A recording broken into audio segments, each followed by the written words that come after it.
Кнут Гамсун. Рассказ «Совершенно обыкновенная муха средней величины».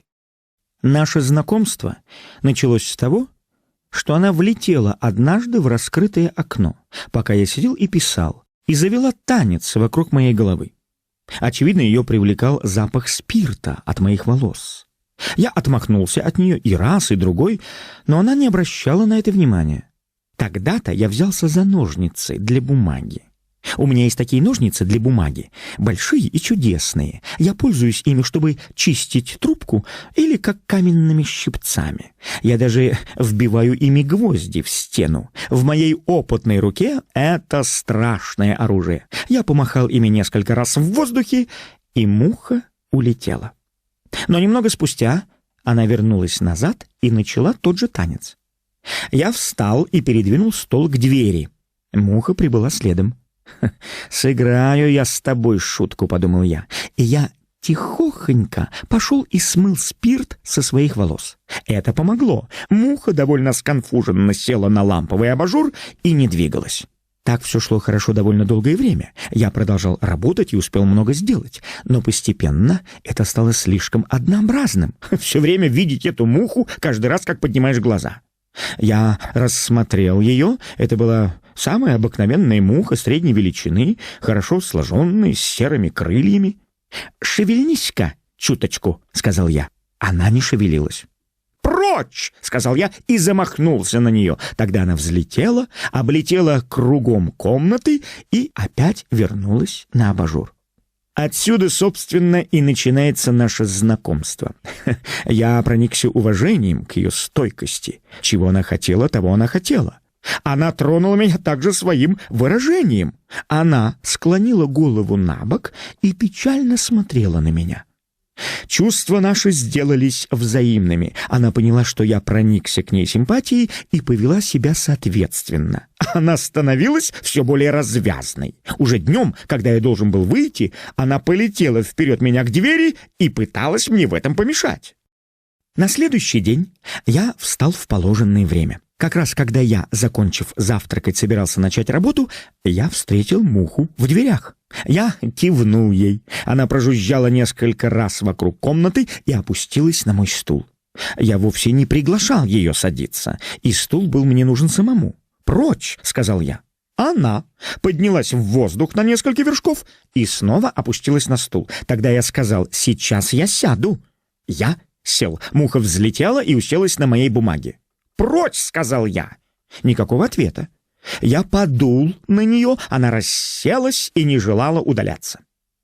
«Нет, без взаимного уважения друг к другу долго так продолжаться не может», — сказал я. Она выслушала меня, подумала, но решила все же остаться сидеть. Тогда я снова взмахнул ножницами. Окно было открыто, это я не рассчитал, и муха вылетела. Несколько часов ее не было. Все это время я ходил и предавался досаде, что сам же выпустил ее. Где-то она теперь. Кто знает, что могло с ней приключиться. Наконец я уселся на свое место и собрался начать работу, но я был полон мрачных предчувствий. Тут муха вернулась. Что-то скверное прилипло к ее задней лапке. «Ты лазала в грязь, животное!» — сказал я. «Фу!» Но, тем не менее, я был рад, что она вернулась, и хорошенько закрыл окно. «Как ты можешь пускаться в такие прогулки?» — сказал я. У нее был такой вид, как будто она злорадствует, и говорит мне: «Бе, потому что совершила эту прогулку». Я еще никогда не видел, чтобы муха так злорадствовала. Она заразила меня, я тоже сказал «бе», и от души рассмеялся. «Видел ли кто-нибудь такую проказницу-муху?» — сказал я. «Иди-ка сюда, я тебя немножко пощекочу под подбородком, шельма ты этакая». Вечером она испробовала свою старую уловку и хотела загородить мне дверь. Я набрался мужества и употребил свою власть. «Очень хорошо, даже отлично, что она меня любит, но удерживать меня каждый вечер дома — это у нее не получится». И я с силой протиснулся мимо нее. Я слышал, как она бесится там внутри, и крикнул ей: «Сама теперь видишь, как хорошо сидеть в одиночестве. Прощай, сиди себе там».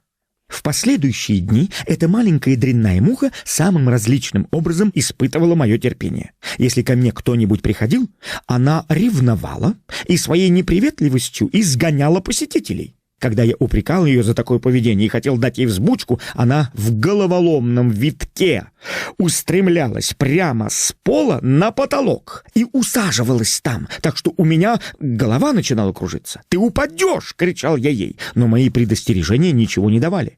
«Ну и, пожалуйста, сиди себе там наверху», — говорил я и поворачивался к ней спиной. Тогда она спускалась вниз. О да, это действовало безошибочно. Если я не обращал на нее внимания, она проносилась перед самым моим носом и хлопалась прямо на мою рукопись. Здесь она начинала разгуливать, как будто у меня в доме не было ножниц. «Обходись с ней все-таки по-хорошему», — думал я. И самым дружеским тоном я говорил: «Не ходи ты здесь и не пачкайся в чернилах, ведь я же тебе только добра желаю». Она была глуха к моим словам. «Говорил я или нет, чтобы ты не ходила по этой бумаге?» — повторял я. «Это грубая бумага, для черновиков. Ноги можно занозить». «Ах, нет, этого она, видимо, не боялась». «Слыхано ли подобное упрямство?» — кричал я раздраженно. «Разве в этой бумаге мало щепок?» «Куда там? Никаких щепок она не замечала». «Ну и ступай ко всем чертям», — отвечал я. «Возьму другой лист». Но когда я брал другой лист, она уходила прочь. Так проходили дни и недели. Мы привыкли друг к другу, работали вместе на разных листах, делили радости и печали. Причуды ее были бесчисленны, но я их терпел. Она самым отчетливым образом дала мне понять, что не выносит сквозняка, и я держал окна и двери закрытыми ради нее. Тем не менее, часто бывало, что ей вдруг приходило в голову броситься вниз с потолка и прямо в оконное стекло, чтобы разбить его. «Если у тебя есть дело снаружи, пожалуйста, этой дорогой», — говорил я и открывал перед ней дверь. Но нет, она не собиралась выходить. «Хочешь ты выйти или нет?» — спрашивал я. «Раз, два, три». Никакого ответа. Тогда я в бешенстве захлопывал дверь. Вскоре мне пришлось пожалеть о своей вспыльчивости. Однажды муха исчезла. Она подстерегла утром, когда служанка вошла в комнату и выскользнула наружу. Я понял, что это была ее месть, и долго размышлял, что мне теперь делать. Я вышел во двор и прокричал, что, мол, прошу покорно, пусть не возвращается, я без нее скучать не буду. Это не помогло, мне не удалось ее выманить, а мне ее не доставало. Я открыл все, что можно было открыть в моем доме, и выложил свою рукопись на окно, на милость ветра и непогоды. Она должна была увидеть, что мне ничего для нее не жаль. Я расспрашивал о мухе свою квартирную хозяйку. Я снова вылил массу спирта себе на волосы и манил ее, и называл своим лучшим другом и своей придворной мухой, чтобы возвеличить ее. Все напрасно. Наконец, утром следующего дня она вернулась. Она явилась не одна. Она притащила с собой любовника с улицы. От радости, что я вновь вижу ее, я простил ей все и даже довольно долго терпел ее возлюбленного. Но что слишком, то слишком, всему есть предел. Сперва они уселись, чтобы посылать друг другу нежные взоры и тереться лапками. Но вдруг любовник бросился на нее таким образом, что это заставило меня покраснеть. «Что это вы делаете у всех на глазах?» — сказал я и стал их стыдить. «Вырасти не успели, а туда же!» Это она сочла оскорблением. Она вскинула голову и ясно дала мне понять, что я просто-напросто ревную. «Я ревную!» — присвистнул я. «Ревную вот к этому! Ну, знаешь что!» Но она еще выше вскинула голову и повторяла свое. Тут я встал и произнес следующие слова. «С тобой я не хочу припираться, это противно моему рыцарскому чувству, но вышли против меня своего жалкого любовника. Его я встречу достойно». И я схватил ножницы. Тогда они начали издеваться надо мной. Они сидели на углу стола и смеялись так, что тряслись от хохота. Они, казалось, говорили «Ха-ха-ха! Ха-ха-ха!» А нет ли у тебя ножниц побольше? Ножниц для бумаги чуть побольше!»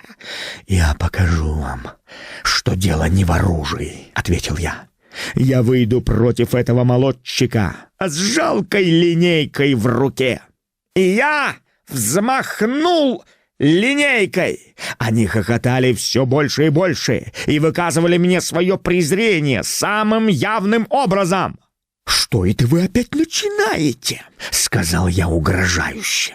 Но они не обратили на меня никакого внимания. Мгновение не казалось им роковым. Они приближались друг к другу с бесстыдными телодвижениями и уже готовы были снова обняться.